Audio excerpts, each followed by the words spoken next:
형성한 짜임에 대한 문제풀이 수업을 할 거거든요. 선생님, 여러분들 온라인 클래스에다가 문제 딱 5문제 올려놨어요. 아직 확인 못 하셨을 테니까 잠깐 영상 끄시고 먼저 그 문제를 다운로드 받아서 풀어보신 다음에 온라인 수업을 들어주시면 좋겠습니다. 선생님 칠판에다 쓰면서 수업을 할 거거든요. 먼저 문제 다운로드 받아서 풀어주시고요. 다들 받으셨죠? 화면을 보면서 먼저 얘기를 좀 해보도록 할게요. 화면에 나와 있는 문제는 이런 문제입니다. 보기에 기억 방식에 따라 형성된 단어로 적절한 것은 이라고 했으니까 단어의 형성 방식에 대해서 물어보는 문제겠네요. 오고 가다, 그리고 뛰어가다, 오가다 얘네들을 갖다가 비교를 하고 있고요. 네오박스를 읽어보시면 예를 들어 뛰어가다는 뛰다와 가다의 어간이 연결어미로 연결되어 형성된 단어, 한편 오가다는 어간과 어간이 직접 결합해서 한 단어가 되었다는 점에서 뛰어가다와 차이가 있다라고 되어 있네요. 자, 화면을 바꿔서 칠판을 보도록 하겠습니다. 단어의 형성 방식에 대해서 물어보고 있네요. 지금 뛰어가다랑 오가다 이 두 개를 선생님이 한번 볼게요. 단어를 형성할 때는 이제 지금 동사, 형용사 얘네들 용어를 기준으로 하고 있죠. 어간과 어미를 구분해줘야 된다는 얘기입니다. 보시면 뛰어가다라고 되어 있어요. 뛰다랑 가다를 하나로 합쳐서 단어를 만들어 줬네. 그렇다면 얘네를 분석해 보시면요. 뛰다라고 하는 애 어간이 있고요. 둘을 연결해주는 연결 어미가 나왔고 가다의 어간이 나왔어. 어간, 어미 있고 어간 만났고 우리가 일반적으로 알고 있는 통사적 합성어의 순서를 그대로 지키고 있잖아요. 그런데 밑에 있는 걸 볼까요? 오가다야. 오다랑 가다를 하나로 만들어줬는데 어간이 있었어. 근데 지금 어미가 어떻게 됐어요? 생략되었죠. 그리고 나서 다시 가다의 어간이 나왔어. 있던 게 없어. 원래 있어야 되는 게. 이런 걸 우리가 비통사적 합성어라고 했었잖아요. 이 형성 과정에 대한 이해가 되어 있는지 확인할 수 있고요. 그리고 나 문제를 바로 풀 수가 있어요. 보세요. 꿈꾸다 하나씩 써볼게. 꿈꾸다. 꿈이라고 하는 명사 있잖아. 실질적 의미를 갖고 있지. 꿈을 꾸다라고 해야 될 거야. 원래대로라면. 뒤섞다, 빛나다, 오르내리다, 그리고 돌아서다인데 답이 뭔지 알겠어요? 지금 다른 애들을 보잖아요. 꿈, 쪼개고 꾸다가 될 거고요. 뒤 쪼개고 섞다, 빛 쪼개고 나다, 오르내리다야. 어간과 어미만 명확하게 구분을 해주시면 돼요. 여기서 봤더니 돌아서다만 어간 있고 어미 있고 어간이 있지. 기역 밑줄 치인 어간이 연결어미로 연결되어 형성된 방식과 똑같은 건 하나밖에 없네. 어간, 어미, 어간. 요 순서만 확인할 수 있으면 됩니다. 정답은 2번이죠. 간단하게 풀 수 있었어요. 요것만 확인하시면 되는 문제였습니다. 자, 화면 바꿔서 다음 문제 한번 보도록 할게요. 두 번째 문제입니다. 다음의 가에 들어갈 말로 가장 적절한 것은 이라고 하고 네모박스 안에다가 밑줄이 막 쳐져 있어. 보시면 하늘은 맑고 바다는 푸르다. 은과 는이 밑줄이 쳐져 있어. 조사다. 그치? 그의 말은 듣지 말고 내 말을 들어라. 듣다라고 하는 애. 어간에다가 밑줄 친 것 같고요. 물고기를 잡았지만 놓아주었다. 우리 이런 거 뭐라 그러지? 선어말어미라고 하지. 조사, 어간, 선어말어미, 밑줄 친 말들은 모두 공통점에 대해서 물어보는 문제네요. 자, 그러면 칠판에다가 다시 쓰면서 문제를 풀어보도록 하겠습니다. 칠판 봐주시고요. 조사, 어간, 선어말어미 얘네들 셋의 공통점이 뭐죠? 형태소를 기준으로 보셔야 돼요. 형태소를. 얘네들의 공통점이 딱 하나 있다면 얘네들은 혼자서는 쓸 수 없다라는 게 있어요. 절대 혼자 쓸 수가 없지. 반드시 무엇이나 다른 것이 함께 나타나야 되는 애들이야. 이걸 먼저 포인트로 잡아놓고 문제를 푸시면 되겠는데요. 하나씩 선생님 지어볼게요. 1번 단어의 자격을 가지고 단어의 자격을 가지려면 얘들아 실질 형태소, 자립 형태소여야 되잖아. 그러면 1번과 2번에 단어의 자격을 가졌다라고 하는 말이 있으니까 지어버리시면 돼요. 그 다음에 선지 4번과 5번을 보시잖아요. 실질적 의미가 아닌 문법적 의미를 나타낸다. 실질적 의미가 아닌 문법적 의미를 나타낸다고 되어 있어요. 여기서 어가는 실질적 의미를 나타내잖아요. 그러면 4번이나 5번도 지워야지. 정말 몇 번이니? 3번이에요. 확인 한번 해볼까요? 반드시 다른 말과 결합하여 쓰인데 의존 형태소잖아. 그리고 나서 의문 환경에 따라서 형태가 바뀐다. 이 형태에 대한 얘기인데 는, 듯 얘네들은 우리가 실제로 발음을 할 때 어떤 의문 환경에 따라서 미묘하게 바꿔서 쓰잖아요. 앞에 말이 무엇인지에 따라서. 그것에 대한 설명이었어요. 그것만 확인하면 됩니다. 쉽죠? 정답은 3번이었습니다. 세 번째 문제 화면을 봐주세요. 보기에 기억에 해당하는 예로 적절한 것은 이라고 쓰여져 있네요. 합성어에 대한 문제고요. 통사적 합성어와 비통사적 합성어를 구분해서 이해할 수 있냐라는 문제였네. 그래서 여러 번 설명했으니까 아마 쉽게 풀 수 있었을 것 같은데 확인 한번 해보도록 합시다. 화면 바꿔서 칠판 볼게요. 자, 합성어를 구분할 때 통사와 비통사를 구분하는 건 결국 무엇인가가 빠졌는지 다 있는지만 확인하면 되는 거였잖아요. 정답 몇 번이었죠? 정답은 1번입니다. 지금 비통사적 합성어를 찾는 거야. 보시면요. 뛰노는 이라고 되어 있을 거예요. 뛰다랑 놀다를 합치고 싶었어. 그런데 원래대로라면 뛰어노는 이었겠지. 어미 어간이어야 되는데 지금 어간이 생략되어 있으니까 얘가 비통사적 합성어입니다. 정답은 1번이고요. 다른 애들 같이 한번 볼게요. 몰라볼 이라고 되어 있네. 몰라보다라고 말을 바꿔보시면 돼요. 있어야 될 거 다 있지 않니? 그 다음에 타고난, 타고나다. 그 다음에 지난달, 지나다에다가 가린내 관형사형을 붙여줬네. 그리고 나서 굳은 살 똑같이 굳다. 어간 어미 있고요. 있어야 될 요소 다 갖추고 있어요. 지금 하나 빠져있는 건 하나. 뛰어노는 이어야 되는데 뛰노는 이라고 하나 생략시킨 1번만 잘못되었어. 잘못된 것이 아니라 달라. 얘가 비통사적 합성어의 예시였습니다. 다시 이번엔 네 번째 문제로 넘어갈게요. 네 번째 문제를 보시면 화면 보이시죠? 이건 선생님이 예시문으로 한번 설명했던 건데요. 달리기 얘기고요. 명사, 파생, 정미사와 어미를 구분할 수 있느냐의 문제인데 이 문제 좀 어려웠어. 옛날 나왔을 때. 왜 어려웠냐면 조사만 갖다가 구분하기가 어렵거든요. 설명이 굉장히 잘 나와 있기 때문에 문제를 풀 때 네오박스에는 설명만 잘 봤으면 사실 학생들이 다 맞을 텐데 그렇지 않았어. 설명을 보세요. 기억과 니은 달리 기는 형태는 같으나 품사가 다르다. 왜냐면 기억은 달리에 전미사가 붙었고 그래서 명사가 되었어. 그에 달리 니은에서는 명사형 어미가 붙었기 때문에 품사가 달라진 것이 아니라 서술하는 기능을 유지하고 있대. 여기에 포인트가 있었거든요. 자, 화면 바꿔서 칠판 볼게요. 지금 보신 이 문제의 포인트, 문제를 푸는 가장 중요한 키워드는 여기 있었어요.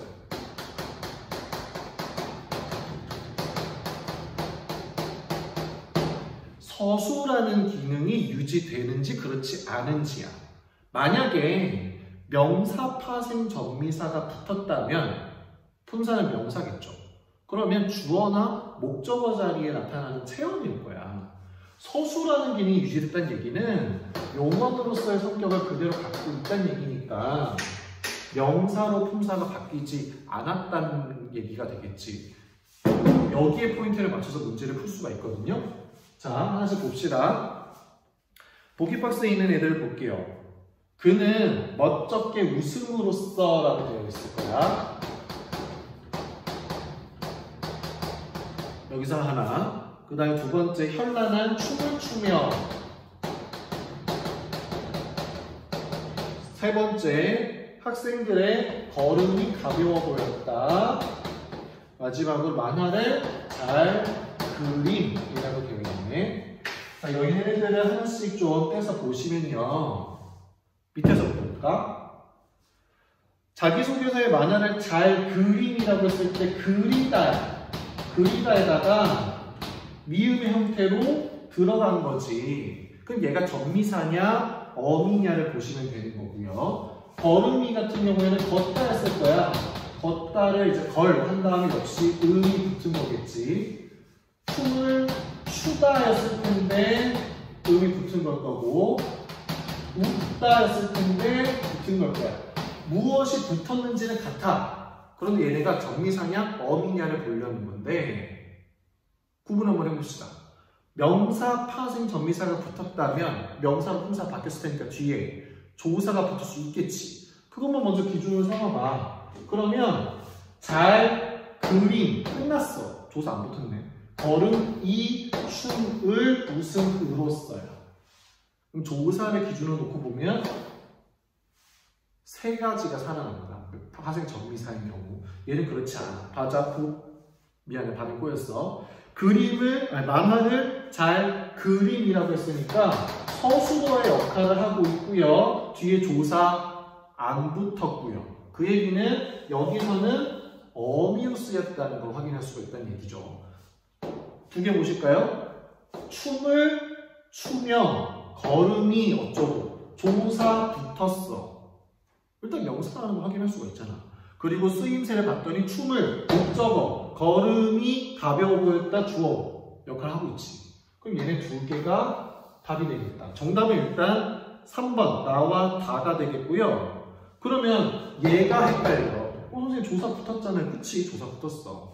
그것만 갖고 설명할 수가 없어. 그래서 포인트는 여기 있지. 바뀌었을 때 서술의 기능이 있냐 없냐인데 보세요. 그는 멋쩍게 웃음으로써 답변을 회피했다. 문장 바꿔봐. 그는 멋쩍게 웃었다로 바꿀 수가 있지. 거기에다가 조사으로서는 뒤에 문장과 격문장을 만들어주기 위해서 들어간 거지. 웃음으로써 답변을 회피했다는 문장이 또 있어. 앞에 문장과 뒤에 문장은 이어주고 있잖아요. 여기서의 포인트는 이렇습니다. 웃다에 음이 붙었어요. 음이 붙었는데 그는 멋쩍게 웃었다. 그것으로써 답변을 회피했다.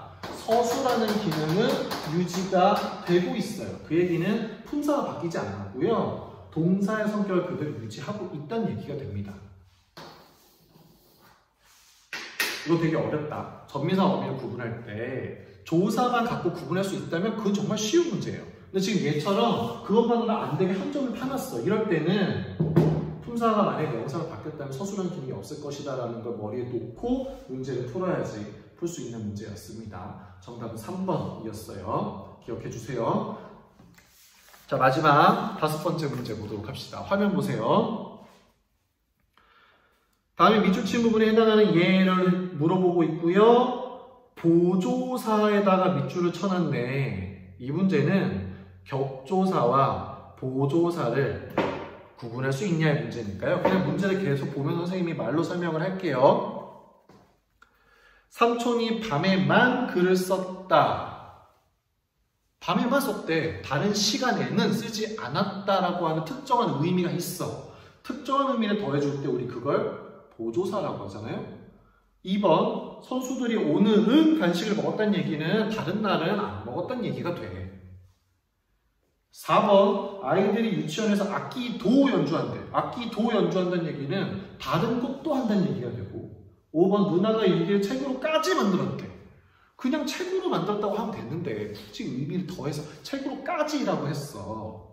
다 1, 2, 4, 5번 전부 다 뭔가 특정한 의미, 다른 의미가 더해졌는데요. 3번을 보시잖아요. 내가 친구한테 가방을 선물했대. 내가 선물했다. 무엇을? 가방을 누구한테? 부사어가 필요하잖아. 누구한테 선물을 했는지 필수적 부사어가 들어가야 돼요. 그럼 여기서 친구한테는 부사어니까요. 부사를 만들어주는 조사가 필요하지, 친구한테. 여기서의 한테는 보조사가 아니라 부사격 조사가 됩니다. 부사어라고 하는 문장 성분을 완성시켜주는 거죠. 3번만 격조사였습니다. 정답은 3번이네요. 자, 이렇게 5문제 풀어봤고요. 수능 특강에서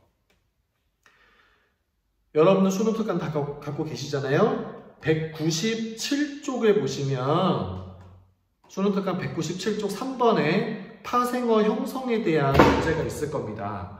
걔를 좀 풀어보셨으면 좋겠거든요. 그걸 풀어본 다음에 선생님이 설명을 좀 보태서 하려고 합니다. 자, 선생님이 방금 했던 그 파생 전미사 이 얘기 있잖아요. 서술의 기능. 거기에 보태가지고 조금 설명을 하고 싶은데요. 칠판 봐보세요. 다른 문제에서도 가지고 온 것들이고요. 길게 쓰기 힘들어가지고 좀 줄였는데 한번 봅시다. 홀로 살기가 어렵다. 충분히 잠으로써 시원한 얼음, 건전한 놀이문화, 매우 아름답기로 이렇게 써놨어. 문장에서 일부분만 가지고 온 거고요. 여기서 지금 이게 전미사인지 어미인지를 구분하기 위해서 어떻게 볼 거냐의 문제야. 자, 살기에다가 체크할 거고요. 그 다음에 잠에다가 체크할 겁니다. 그리고 얼음에다 체크할 거고요. 건전한 놀이에다가 그 다음에 아름답기에다가 할 거예요. 자, 얘네들을 갖다가 한번 설명을 한번 해보도록 할게요. 몇 가지 포인트가 있어요. 명사 파생 전미사라면 조사가 붙을 수 있다. 요 얘기도 할 수가 있겠고요. 그리고 나서 만약 체온으로 바뀌었다면 앞에 뭐가 붙을 수 있지? 앞에 관형사가 체온을 꾸며주겠지. 하지만 용언이라면 부사가 꾸며주겠지. 꾸미는 대상이 무엇인지도 생각을 해볼 수가 있고요. 조사가 붙을 수 있는지 없는지도 판단해 볼 수가 있고요. 세 번째로는 서술하는 기능이 있는지도 확인할 수가 있고요. 몇 가지 기준들이 있어요. 자, 여기서 첫 번째를 보실까요? 살다에다가 기를 붙여줬네. 홀로 살기가 어렵대. 자, 살기가 어렵다에다가 홀로라고 하는 수식어를 붙여줬네. 얘는 부사지. 그리고 얘를 다른 형태로 바꿔보잖아요. 홀로 살다라고 해도 의미상으로 전달이 돼. 다시 얘기하면 얘는 지금 서술성이 유지가 되고 있고 부사의 꾸밈을 받고 있으니까 여기서의 살기는 명사가 아니다는 얘기지. 얘는 명사처럼 보이게 어미가 붙었다 라고 설명하면 되겠어요. 이런 식으로 한번 보시면 돼요. 조사만 갖고는 설명하기가 어렵다라는 거지. 그래서 좀 추가를 해주는 거예요. 두 번째 볼까요? 충분히 잠으로써 문장 형태 바꿔봐. 충분히 잤다 말할 수 있지. 충분히 자고 컨디션 좋잖아. 충분히 잤어. 그것으로써 내가 뭔가를 할 수가 있게 되겠지. 역시 앞에 부사 붙었고요. 충분히 잤다라고 어떻게 부사 충분히가 붙었고 용언 서술성을 갖고 있어. 그렇다는 얘기는 잠을 명사로 바꾼 것이 아니라 명사처럼 보이게 명사형이 붙었다. 어미다 라는 얘기가 되겠고요. 시원한 얼음이라고 했어. 이거 바꿔볼까요? 앞에서처럼 시원한 얼음이라 말 돼? 말 안 되지. 심지어 시원한 얘는 뭐야? 부사야? 아니지. 관이라고 써야 되잖아. 그렇다는 얘기는 여기서 얘는 완벽하게 명사다. 여기에서의 음은 전미사구나. 확인할 수가 있겠고요. 그 다음 건전한 놀이문화. 놀다를 놀이로 바꿨어. 그러면 건전한 놀다 말 돼? 안 되지. 건전한 어떠한 어떤 관형사가 붙었잖아. 명사네. 전미사 이가 붙었다. 그치? 그리고 나서 매우 아름답기로 유명하다라고 칩시다. 매우는 관형사니 부사니? 부사잖아요. 심지어 문장 형태 바꿔보잖아요. 매우 아름답다라고 하는 서술성을 가지고 있네요. 서술성 그대로 있고요. 앞에 부사 붙었고요. 용언으로 쓰였다는 얘기가 되겠지? 그럼 여기서 얘는 정비사가 아니라 어민. 자, 선생님이 이거 여러 번 반복해서 설명하는 데는 다 이유가 있겠죠. 어렵기 때문이야. 기준이 하나라서 하나만 갖다가 판단할 수 있다면 누구나 풀 수가 있지. 근데 그렇지 않으니까 문제가 돼. 그래서 지금 한 것처럼 무엇이 꾸며주는지 첫 번째는 조사인데 조사만 하고 안 되는 예시들이 너무 많으니까 꾸며준 대상 보시고 서술성을 유지하는지 보시고 이러면 명사, 파생, 정비사와 명사형 어휘 구분하는 거 충분히 해결할 수 있을 겁니다. 여기까지 해서 마무리를 하도록 할게요. 화이팅입니다. 안녕.